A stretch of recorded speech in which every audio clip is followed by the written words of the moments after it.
Hello बच्चों, कैसे हैं आप लोग। उम्मीद करते हैं आप लोग कुशल से होंगे और आपकी तैयारी भी बहुत अच्छी चल रही होगी। लेकिन अब समय बहुत कम है, तो कुछ हिंदी विषय से संबंधित आपके जो नोट्स हैं, जो एक संक्षिप्त नोट्स के रूप में मैं प्रोवाइड करा रही हूँ आप लोगों को। कहीं ना कहीं ये आपके लिए कारगर सिद्ध होंगी। आपके जितने भी चैप्टर हैं 10th में लगे हुए आईसीएसई बोर्ड, तो उससे संबंधित जितने भी चैप्टर हैं उसमें जो प्रश्नोत्तरी संक्षिप्त रूप में याद होनी ही चाहिए बच्चों को, जो आपको जहाँ पे गद्यांश आपके रहते हैं उनमें से प्रश्नोत्तरी को निकालने में आपको मदद करेंगे। इसलिए आप चैप्टर की रीडिंग अच्छे से करिए। उसके बाद जैसे आईसीएसई जो बोर्ड है उसके आप पेपरों को देखते हैं तो उसमें आपने देखा होगा कि सीधे सीधे प्रश्न नहीं पूछा जाता है। दो खंडों में पेपर डिवाइड है। खंड अ या ख, जो भी दो पार्ट में डिवाइड है, उन दोनों पार्टों से एक एक प्रश्न करना कंपलसरी है और 3 अपने चॉइस के होते हैं जिसमें से भी आप करना चाहो। उसमें जो पहला खंड है उसमें एक प्रश्न व्याकरण से संबंधित रहता है। जितना भी आपके व्याकरण के प्रश्नोत्तरी लगी हुई है वो उसी में इंक्लूड रहता है। इसके अलावा जितना भी प्रश्नोत्तरी क्रिएट होती है व्याकरण को छोड़ के, वो सारे के सारे आपके गद्यांश से आपको पुटअप करने रहते हैं। और आप ध्यान देते होंगे तो आपने देखा होगा कि जो प्रश्न पूछे जाते हैं वो गद्यांश से मैच नहीं करते हैं। कुल मिला के यहाँ पे ये ऑब्जर्वेशन एग्जामिनर चाहता है कि बच्चे ने चैप्टर की रीडिंग किस तरह से कर रखी है। वो किसी की भी कोटेशन को उठा के आपको देते हैं और उन कोटेशन से क्वेश्चन इस तरह से उठाया जाता है कि जिस बच्चे ने चैप्टर की रीडिंग ढंग से करी होगी तो वो उसको अच्छे से आंसर कर पाएगा। इसलिए कितने प्रश्न इस चैप्टर से बन पा रहे हैं वो मैंने इसमें पुटअप किए हैं। और समय जाया न करते हुए अपने एक एक चैप्टर करके, डेली 10 चैप्टर इसमें हैं, तो मैं कोशिश करूँगी कि मैं अच्छा सा आप लोगों को मटेरियल इसमें दे पाऊँ और थोड़ा सा समझा पाऊँ कि किस तरह से आपको अपने उसको ब्रॉड करना है, किस तरह से आपको समझना है कि आप अपने उत्तरों को वहाँ पे अच्छे से लिख पाएँ। तो अभी लेटेस्ट जो क्वेश्चन पेपर हुआ था, वैसे बशर्ते लेखकों का जीवन परिचय से प्रश्नोत्तरी बहुत कम पड़ी है, कम मिली है।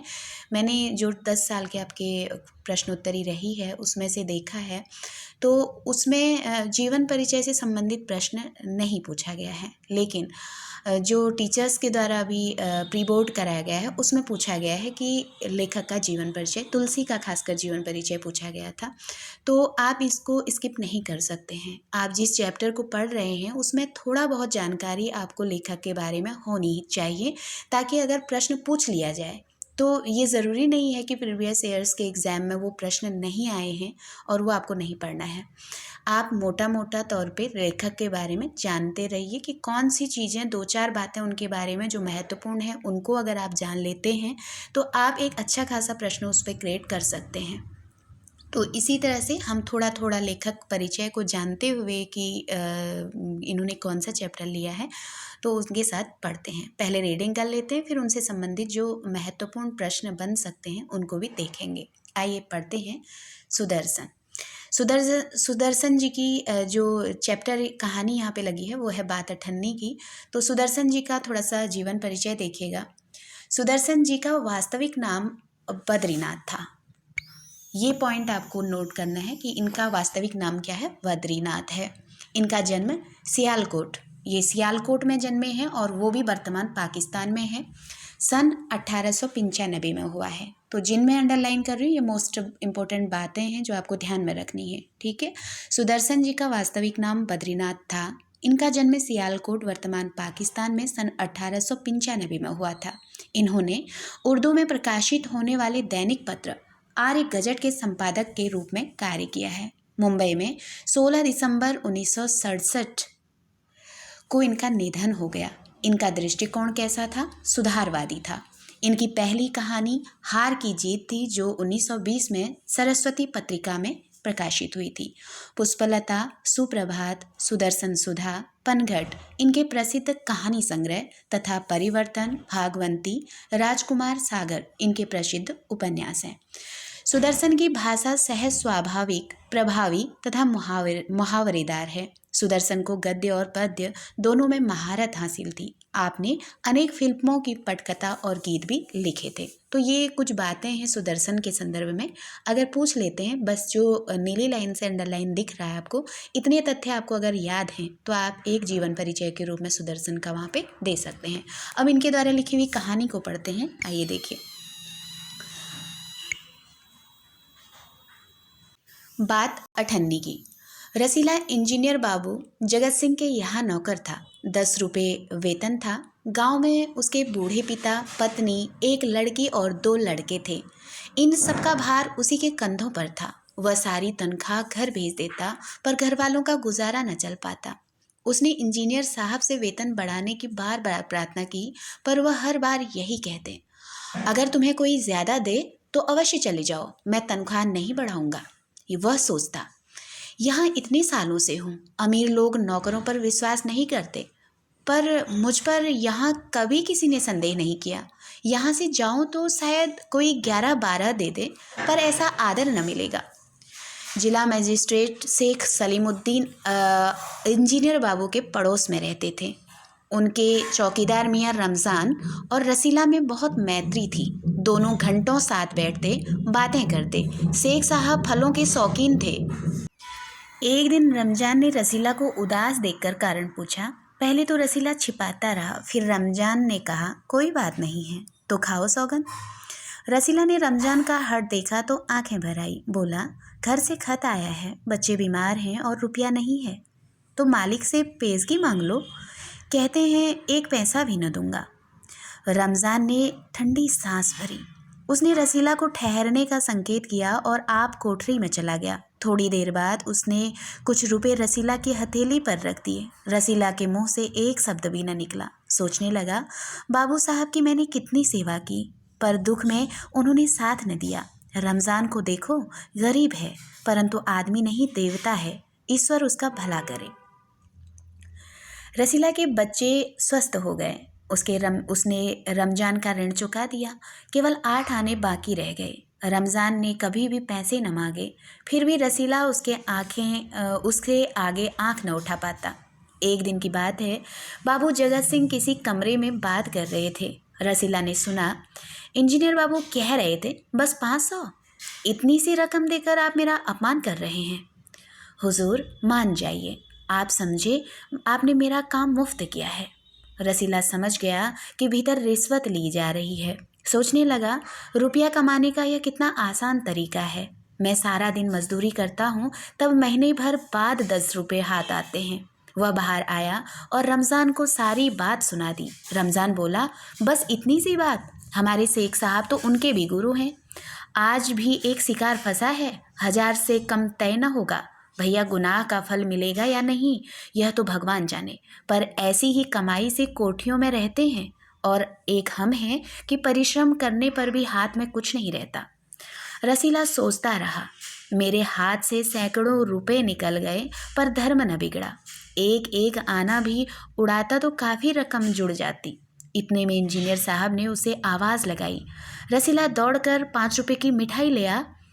रसीला ने 4.5 रुपये की मिठाई खरीदी और रमजान को अठन्नी लौटाकर समझा कि कर्ज उतर गया। बाबू जगत सिंह ने मिठाई देखी तो चौंक उठे। यह मिठाई 5 रुपये की है? हुजूर 5 की ही है। रसीला का रंग उड़ गया। बाबू जगत सिंह समझ गए। उन्होंने रसीला से फिर पूछा। रसीला ने फिर वही दोहराया। उन्होंने रसीला के मुंह पर एक तमाचा मारा और कहा, चल मेरे साथ जहाँ से लाया है। हुजूर झूठ कहूँ तो, रसीला ने अभी अपनी बात पूरी भी न की थी कि इंजीनियर बाबू चिल्लाए, अभी सच और झूठ का पता चल जाएगा। अब सारी बात हलवाई के सामने ही कहना।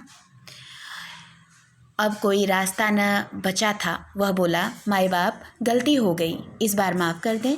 इंजीनियर साहब की आंखों से आग बरसने लगी। उन्होंने निर्दयता से रसीला को खूब पीटा, फिर घसीटते हुए पुलिस थाने ले गए। सिपाही के हाथ में 5 का नोट रखते हुए बोले, मनवा लेना, लातों के भूत बातों से नहीं मानते। दूसरे दिन मुकदमा शेख सलीमुद्दीन की कचहरी में पेश हुआ। रसीला ने तुरंत अपना अपराध स्वीकार कर लिया। उसने कोई बहाना न बनाया। चाहता तो कह सकता था कि यह साजिश है, मैं नौकरी नहीं करना चाहता, इसलिए हलवाई से मिलकर मुझे फंसा रहे हैं, पर एक और अपराध करने का साहस वह न जुटा पाया। उसकी आंखें खुल गई थीं। हाथ जोड़कर बोला, हुजूर, मेरा पहला अपराध है, इस बार माफ़ कर दीजिए, फिर गलती न होगी। शेख साहब न्यायप्रिय आदमी थे। उन्होंने रसीला को 6 महीने की सज़ा सुना दी और रुमाल से मुंह पोंछा। यह वही रुमाल था जिसमें एक दिन किसी ने 1000 रुपये बांध कर दिए थे। फैसला सुनकर रमजान की आंखों में खून उतर आया। सोचने लगा, यह दुनिया न्याय नगरी नहीं, अंधेर नगरी है। चोरी पकड़ी गई तो अपराध हो गया। असली अपराधी बड़ी बड़ी कोठियों में बैठकर दोनों हाथों से धन बटोर रहे हैं। उन्हें कोई नहीं पकड़ता। रमजान घर पहुंचा। एक दासी ने पूछा, रसीला का क्या हुआ? 6 महीने की कैद। अच्छा हुआ, वह इसी लायक था। रमजान ने गुस्से से कहा, यह इंसाफ नहीं, अंधेर है। सिर्फ एक अठन्नी की ही तो बात थी। रात के समय जब 1500 के चोर नरम गद्दों पर मीठी नींद ले रहे थे, अठन्नी का चोर जेल की तंग अंधेरी कोठरी में पछता रहा था। ये कहानी इसी तरह ख़त्म हो गई। तो यहाँ कुछ प्रश्नोत्तरी है जो एकदम शॉर्ट नोट्स की तरह मैं लिखी हुई हूँ। इसको ध्यान से देखिएगा, ये पेपर में आपको थोड़ा फ़ायदा दे सकती हैं। ठीक है, तो सुदर्शन, इनकी जो हम लोग चैप्टर की बात कर रहे हैं वो उनका है बात अठन्नी की। ये इनका चैप्टर है। और सुदर्शन के बारे में जो बातें ध्यान में रखनी है वो इतनी बातें कि सुदर्शन का मूल नाम बद्रीनाथ है। जन्म सियालकोट वर्तमान पाकिस्तान में 1895 में हुआ है। संपादक रहे हैं आर्य गजट के। निधन इनका 16 दिसंबर 1967 में हुआ है। इनका दृष्टिकोण कैसा है? सुधारवादी है। कहानी इनकी हार की जीत है जो सरस्वती में प्रकाशित हुई। कहानी संग्रह पुष्पलता, सुप्रभात, सुदर्शन सुधा और पनघट है। उपन्यास इनके परिवर्तन, भागवंती, राजकुमार सागर हैं। और भाषा इन्होंने जो प्रयोग की है वो सहज, स्वाभाविक और मुहावरेदार है। इतनी बातें याद होने में आप लोग सुदर्शन के बारे में एक अच्छा जीवन परिचय दे सकते हैं। बात अठन्नी के पात्र हैं। एक पात्र का नाम है रसीला, दूसरे पात्र हैं जगत सिंह, जिनको हम इंजीनियर बाबू के नाम से जानते हैं। और जो रसीला है वो जगत सिंह के वहाँ पे नौकर है। तीसरे पात्र हैं शेख सलीमुद्दीन, ये जिला मजिस्ट्रेट के पद पर हैं और इंजीनियर बाबू के पड़ोसी हैं। तो चाहे यहाँ पे प्रश्न इंजीनियर बाबू के पड़ोसी कौन हैं, चाहे जिला मजिस्ट्रेट कौन थे, किसी भी तरह से प्रश्न आता है कि जिला मजिस्ट्रेट तो भी शेख सलीमुद्दीन, इंजीनियर बाबू के पड़ोसी तो भी शेख सलीमुद्दीन। रसीला किनके वहाँ पे नौकर था? जगत सिंह के वहाँ पर। इंजीनियर बाबू कौन थे? जगत सिंह थे। तो ये बातें ध्यान में रखनी है। रमज़ान चौकीदार, यानी कि इसमें 2 नौकर पात्र के रूप में और 2 मालिक के रूप में आए हैं। जगत सिंह और शेख सलीमुद्दीन ये मालिक के रूप में दर्शाए गए हैं। रसीला और रमज़ान ये एक चौकीदार हैं। रमज़ान चौकीदार है शेख सलीमुद्दीन के और रसीला जो है जगत सिंह के वहाँ पे नौकर हैं। तो ये 4 पात्रों का यहाँ पे जिक्र आया है इसमें, इसको ध्यान में देना है। तो खासकर ये पात्र विशेषता ध्यान रखेंगे कि ये पात्र किसके हैं? अठन्नी के। बात अठन्नी के कहानी के पात्र हैं। अब देखिए प्रश्न जो बन रहे थे इसमें वो किस तरह से हैं। रसीला किसके वहाँ पे नौकर था? तो इंजीनियर जगत सिंह के वहाँ पे। रसीला का वेतन कितना है? 10 रुपया है। रसीला के गांव में कौन कौन था? बूढ़े पिता हैं, पत्नी है, एक लड़की है और 2 लड़के हैं। इंजीनियर बाबू के पड़ोसी कौन थे? शेख सलीमुद्दीन थे। शेख सलीमुद्दीन किस पद पर कार्यरत थे? जिला मजिस्ट्रेट के पद पर थे। शेख सलीमुद्दीन के चौकीदार का नाम क्या है? रमज़ान नाम है। कि इन 2 लोगों में बहुत मैत्री थी, यानी कि मित्रता थी। रमज़ान और रसीला में बहुत मित्रता थी। शेख साहब किसके शौकीन थे? फलों के थे। और इंजीनियर बाबू किसके शौकीन थे? मिठाई के थे। यहाँ चेंज कर दीजिएगा, यहाँ एक प्रश्न आपका क्रिएट बन सकता है। देखिए शेख साहब के वहाँ पे जो कार्यरत थे वो चौकीदार के रूप में थे, रमज़ान थे। और इंजीनियर बाबू के वहाँ पे इंजीनियर बाबू जगत सिंह थे, उनके वहाँ पे रसीला जो था वो नौकर था। तो इनमें जो रसीला और रमज़ान में बहुत मैत्री थी, तो जो इनके मालिक लोग थे, जो चीज़ उनको पसंद थी उनकी अदला बदली करते थे। रसीला के जो मालिक थे उनको मिठाई पसंद थी, तो रसीला मिठाई रमज़ान को खिलाता था। और रमज़ान के जो मालिक थे शेख सलीमुद्दीन, वो फलों के शौकीन थे, तो रमज़ान रसीला को फल खिलाता था, यानी कि वो अदला बदली करते थे। कुछ रुपए रसीला की हथेली पर किसने रखे थे? रमज़ान ने रखे थे। जब रमज़ान जान गया था कि इनके मालिक जो हैं, यानी कि जगत सिंह जो हैं, वो उनको पेशगी नहीं देते हैं। यानी कि पेशगी का मतलब था कि पहले अगर कभी ज़रूरत पड़ती थी नौकर को, तो अगर वो अपने मालिक से पहले पगार मांग ले तो मालिक दे देता था। तो इसको कहते हैं पेशगी। उनके रमजान ने जब कहा कि तुम पेशगी मतलब पहले ही अपना वेतन मांग लो, तो रसीला कहता है कि उसके मालिक उसको पहले नहीं देते हैं। तो तब रमजान जो होता है उसके हथेली पे कुछ पैसे रख देता है, जो कुछ उसके पास होता है। जगत बाबू रिश्वत के तौर पर कितने रुपए की बात कर रहे थे? 500 रुपये की बात। ये थोड़ा घुमा के प्रश्न है। जब आप चैप्टर को अच्छे से रीडिंग करेंगे, उसको समझेंगे, तो उसमें आपको मिलेगा कि एक कमरे में बातचीत हो रही थी जो रसीला सुन रहा था। तो किससे बातचीत हो रही थी ये चीज़ वहाँ पे नहीं बताई गई है, लेकिन वहाँ पे 500 रुपये की बात की जिक्र आया है कि उसको जिससे मांगा जा रहा है वो कह रहा है कि आप समझ लो कि आपने मुफ्त में करा रखा है, 500 मत समझिए।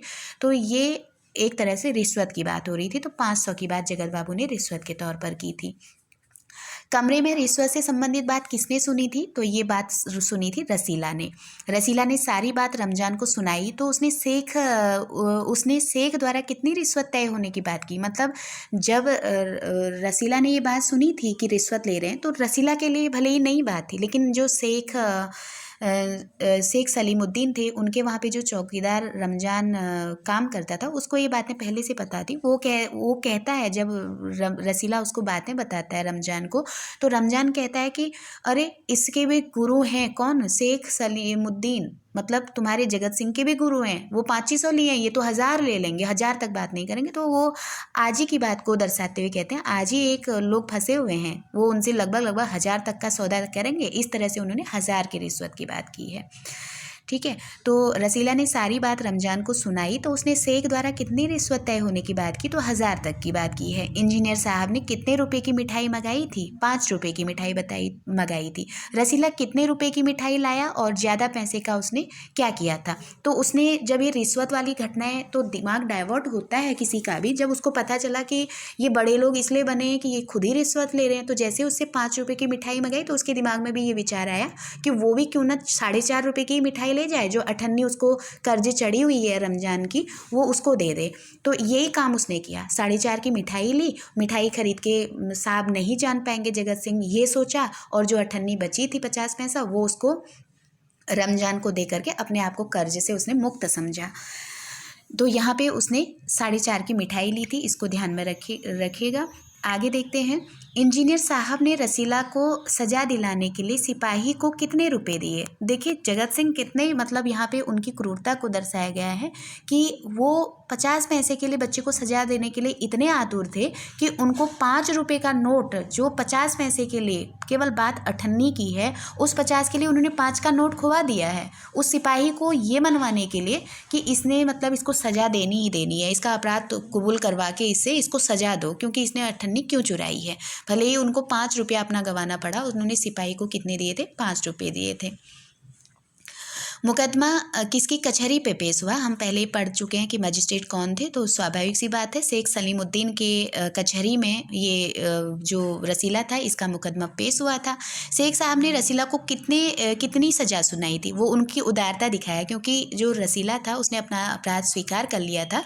तो वहाँ पे मजिस्ट्रेट को थोड़ा सा नेक दिल दिखाते हुए कह दिया कि उन्होंने, वो नेक प्रिय थे, उनको सच्चाई पसंद आई, तो इन्होंने मात्र 6 महीने की सज़ा उसको सुनाई थी। तो 6 माह की सज़ा सुनाई थी। शेख साहब द्वारा फैसला सुनकर किसके आंखों में खून उतर आया था? देखिए खून किसके आंखों में उतरेगा? जिसका प्रिय कोई रहेगा, तो रमज़ान का प्रिय था रसीला, तो रसीला और उसमें मैत्री थी, तो स्वाभाविक सी बात है कि रमज़ान की आंखों में खून उतर आएगा, है ना। रमज़ान के घर पहुंचने पर रसीला के बारे में किसने पूछा? तो यहाँ पे एक दासी का जिक्र आया कि जो दासी रहती है वो रमज़ान के बारे में पूछती हैं कि उसका क्या हुआ। तो वो बताता है उस दासी को कि उसको 6 माह की सज़ा हो गई, और दासी उसका प्रत्युत्तर किस तरह से देती है कि वो इसी लायक का था। अब यहाँ पे कुछ इम्पोर्टेंट वर्ड्स आपको आए हुए हैं, और ये एक तरह से आप देखेंगे तो तीनों को तो आपको खासकर ध्यान रखना है। ये हो सकता है कि ये जो आपकी साहित्य की पुस्तक है, इसी से आपको मुहावरे उठा करके आपके व्याकरण में पूछे जा सकते हैं। तो 3 इसमें मुहावरे आए हुए हैं।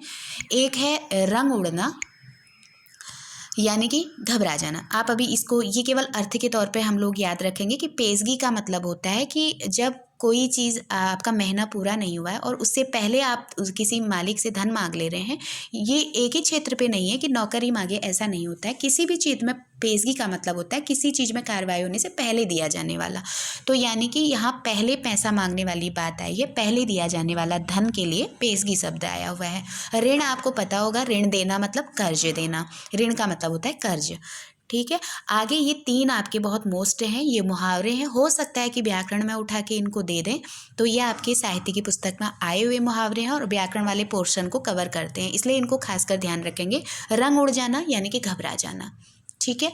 और जैसे आपने एक सेंटेंस क्रिएट किया था यहाँ पे कि जब रसीला को से 4.5 रुपया और 5 में जब वो हो गया था तो उससे पूछा गया, तो आप कह सकते हैं कि जब ये बात सेठ को पता चली तो रसीला के चेहरे का क्या हुआ था, रंग उड़ गया था, यानी कि वो घबरा गया था, ठीक है। तो यहाँ पे मुहावरे और लोकोक्ति दोनों में थोड़ा सा अंतर होता है। जो लोकोक्ति होती है वो पूर्णतः एक वाक्य होती है, उसमें कहीं से टूटा हुआ चीज़ नहीं रहता है, ठीक है।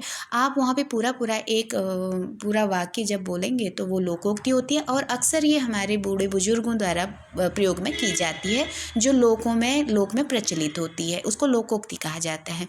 लेकिन मुहावरा होता है, ये वाक्य का एक संक्षिप्त रूप रख लिया जाता है, उसको मुहावरा कहते हैं।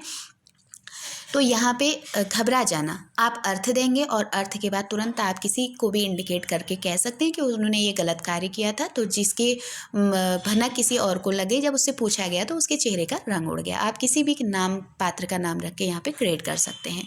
दूसरा, लातों के भूत बातों से नहीं मानते। जब हम देखते हैं बहुत सारे बच्चे होते हैं बहुत झूठ बोल जाते हैं, और उनसे सच उगलवाने के लिए ये सेंटेंस या ये मुहावरा प्रयोग किया जाता है कि लातों के भूत बातों से नहीं मानते। कहने का तात्पर्य है कि दुष्ट व्यक्ति पर समझाने का प्रभाव नहीं पड़ता। तो आप कितनी भी बात कह लीजिए कि अगर दुष्ट प्रवृत्ति का व्यक्ति होगा तो वो अपनी बात पे अड़ा रहेगा, उस पर कोई फ़र्क नहीं पड़ेगा। तो अगर आप एग्ज़ाम्पल लेते हैं, किसी का भी नाम इंडिकेट करके कह सकते हैं कि वो ऐसा व्यक्ति है कि उसको लाख भी कोई बात समझा तो उसके लिए यही लागू होता है कि लातों का भूत बातों से नहीं मानता, है ना। यानी कि जब खूब उसको मारपीट करके ये पूछा जाएगा तो तभी जाके वो अपना सच बताएगा। तो ये चीज़ कहाँ पे आई है आपकी पुस्तक में, तो आपने ध्यान दिया होगा जब वो उसको पुलिस वाले को सौंपता है तो उसको 5 रुपये हाथ में रहते हुए कहते हैं कि ये लातों का भूत बातों से नहीं मानता, क्योंकि इससे तुम हाँ कहलवाना, इसका अपराध हाँ में बदलवाना, और इसके लिए वो 5 रुपया देते हैं और कहते हैं कि ये ऐसा है कि लातों का भूत बातों से नहीं मानेगा, ठीक है। दुष्ट प्रवृत्ति का है, जब खूब मारा जाएगा तो तभी ये सज उगलेगा, तो वही बात यहाँ पे कही गई है। फिर है आंखों में खून उतर जाना, यानी कि गुस्सा आना या बहुत क्रोध आना, और ये मैत्रिता दिखाने के लिए रमज़ान की आंखों में खून उतर आया था, क्योंकि उसको लगा कि जो सजा दे रहे हैं वो खुद रिश्वतखोर हैं, उनके कोठे भरे हुए हैं, उनका किसी ने कुछ नहीं बिगाड़ पाया, लेकिन एक अठन्नी के लिए उसके मित्र को सजा हो गई थी। यही बात को जान कर के उसको इतना दुख हुआ था कि उसके आंखों में क्या था, खून उतर आया था। तो आंखों में खून उतर आना, बहुत क्रोध आना, तो चाहे आप सब्जेक्ट चैप्टर का ही वो ले लें कि अन्याय के प्रति इस तरह का अपने दोस्त के प्रति इस तरह का दुर्व्यवहार देख करके रमज़ान के आंखों में क्या हुआ था, खून उतर आया था। तो इस तरह से आपके ये प्रश्नोत्तरी यहाँ पे क्रिएट होती है। ये तो एक सिंपल प्रश्न थे जो याद ही होने हैं, क्योंकि अब ये प्रश्न आपसे ऐसे तो पूछने वाले हैं नहीं, क्योंकि जिस हिसाब से आपका चैप्टर मैं पेपर देखी हूँ उस हिसाब से आपसे इस चैप्टर में क्या पूछा जाएगा वो मैं आपको थोड़ा सा समझा देती हूँ। ये प्रश्न आपको याद होंगे तो आप यहाँ से उन प्रश्नों को पुटअप कर सकते हैं। अब देखिए, जो प्रश्न आपसे पूछा जाएगा, खासकर जितना भी मैंने आपका गद्यांश पोर्शन दिया वो कोटेशंस हैं, कही हुई पंक्तियां हैं।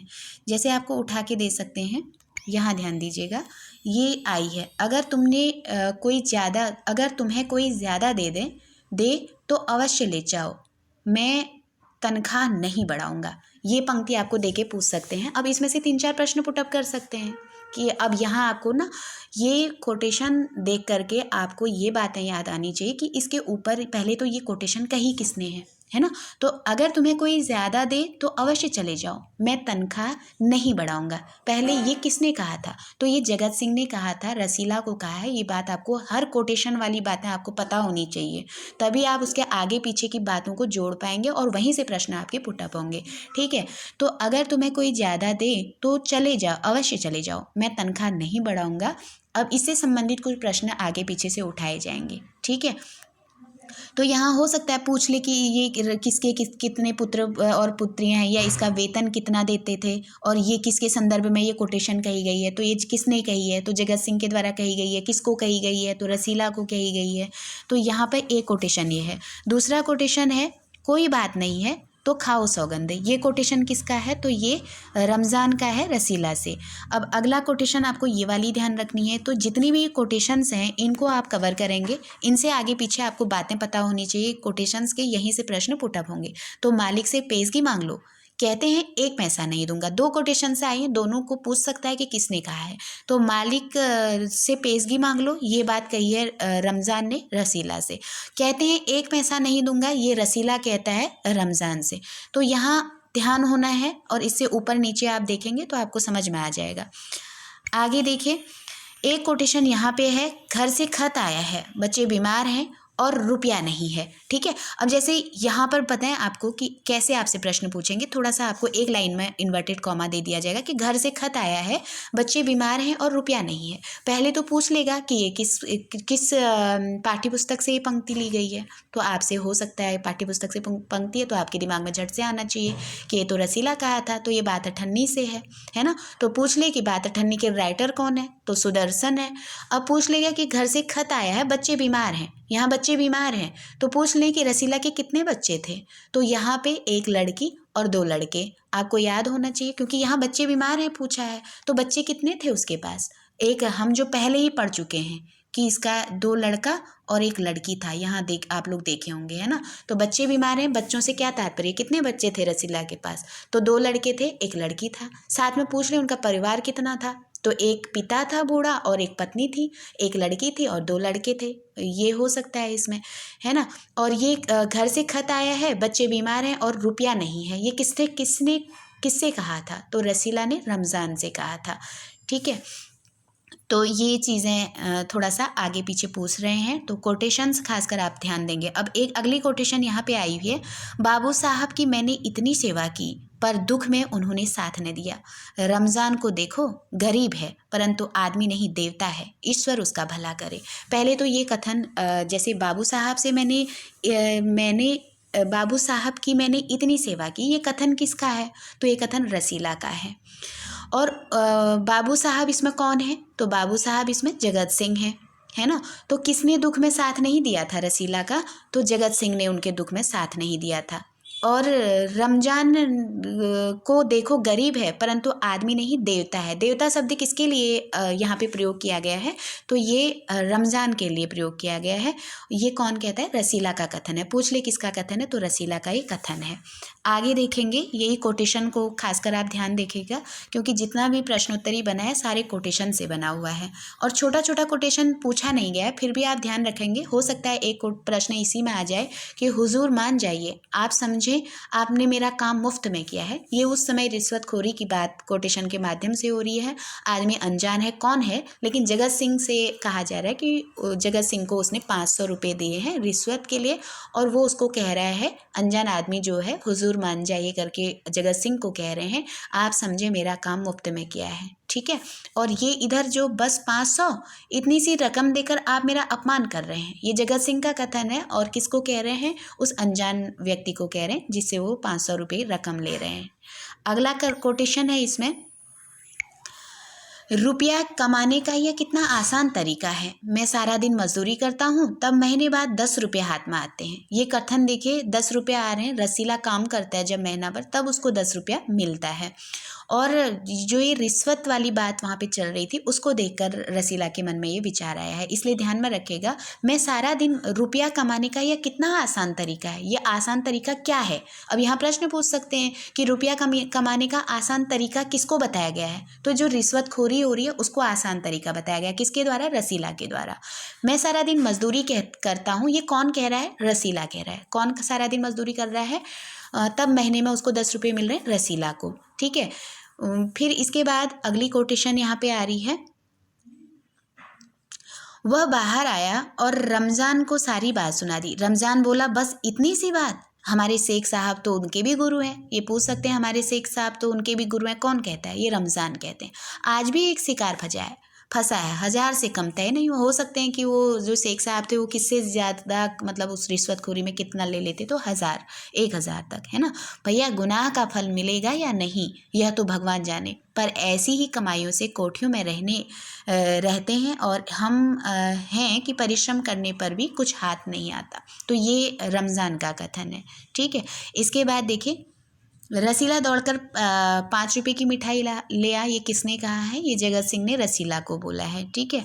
अब ये देखिए, यह मिठाई 5 रुपए की है, किसने कही है? जगत सिंह ने कही है, क्योंकि उनको मिठाई कम लगी है। हुजूर 5 की है, ये कथन किसका है? ये रसीला का कथन है। वैसे इतने छोटे से प्रश्न नहीं उठ रहे हैं, जहाँ बड़े बड़े आपको कोटेशन आ रहे हैं 2 लाइन के, उनको विशेषता ध्यान रखिएगा।